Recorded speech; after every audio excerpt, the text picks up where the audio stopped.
ভাই বোনেরা, বন্ধুরা, ঠকে যান, কিন্তু দয়া করে কাউকে ঠকাবেন না। আপনার ভালো মানুষের কারণে, আপনার মন সরল হওয়ার কারণে যদি আপনাকে কেউ ঠকায়, তবে তাতে আপনি মন খারাপ করবেন না। আপনার সরলতার কারণে যদি আপনি ঠকে যান এবং যদি আপনার ক্ষতি হয়েই যায়, তবে আপনি সত্যের পথে ছিলেন। তাই আল্লাহ আপনাকে অনেক অনেক বেশিভাবে আপনাকে পুষিয়ে দিবেন।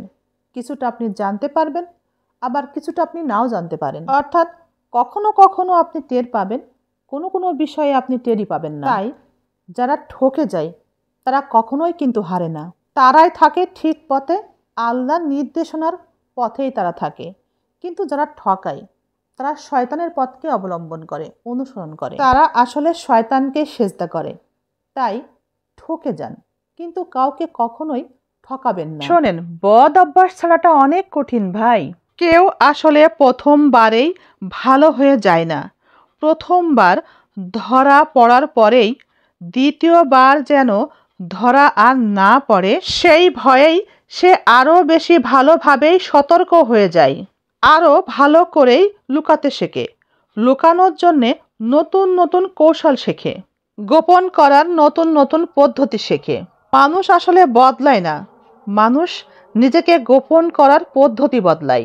যে মানুষটির কাছে আপনার অনুপস্থিতি বিন্দু মাত্র প্রভাব ফেলে না, সেই মানুষটির কাছে কখনো আপনি নিজের মূল্য খুঁজতে যাবেন না। এতে নিজের কষ্ট বাড়ে, বই কমে না। শুনতে কষ্ট হলেও এটাই সত্য। মানুষটির কাছে আপনি শুধুই প্রয়োজন, প্রিয়জন না। বউকে শত্রু মনে করেন? যে পুরুষ বউকে শত্রু মনে করে আর বাহিরের নারীকে বন্ধু মনে করে, তার সংসারে, তার উপার্জনে বরকত আসে না, বরকত বরং কমতে থাকে। এমন মানসিকতার পুরুষের জীবনে উন্নতি হয় না। একটা কথা মনে রাখবেন, নিজের স্বামীর উন্নতি কেবল বউরাই চাই। বাহিরের কেউ স্বার্থের জন্যেই আপনার পিছনেই ঘুরবে। তারা কখনোই চাইবে না আপনার জীবনে উন্নতি হোক। নিজে কখনোই খারাপ থাকা যাবে না ভাই বোনেরা, অন্যকে ভালো রাখতে গিয়ে।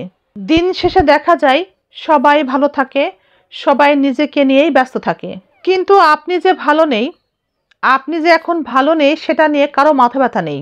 তাই অন্যকে ভালো রাখতে গিয়ে নিজে খারাপ থাকবেন না।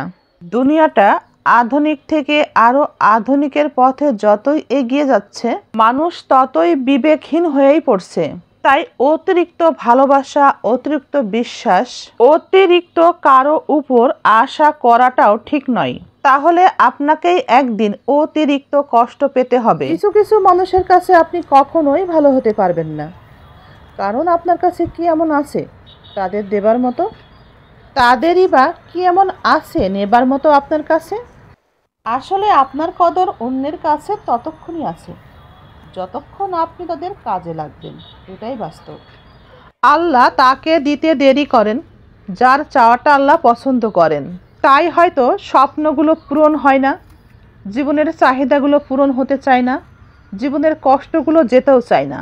আল্লাহকে ভালোবাসুন আর নিজের কাজকে ভালোবাসুন। কাজকে ভালোবাসলে আল্লাহ তার প্রতিদান দিবেই।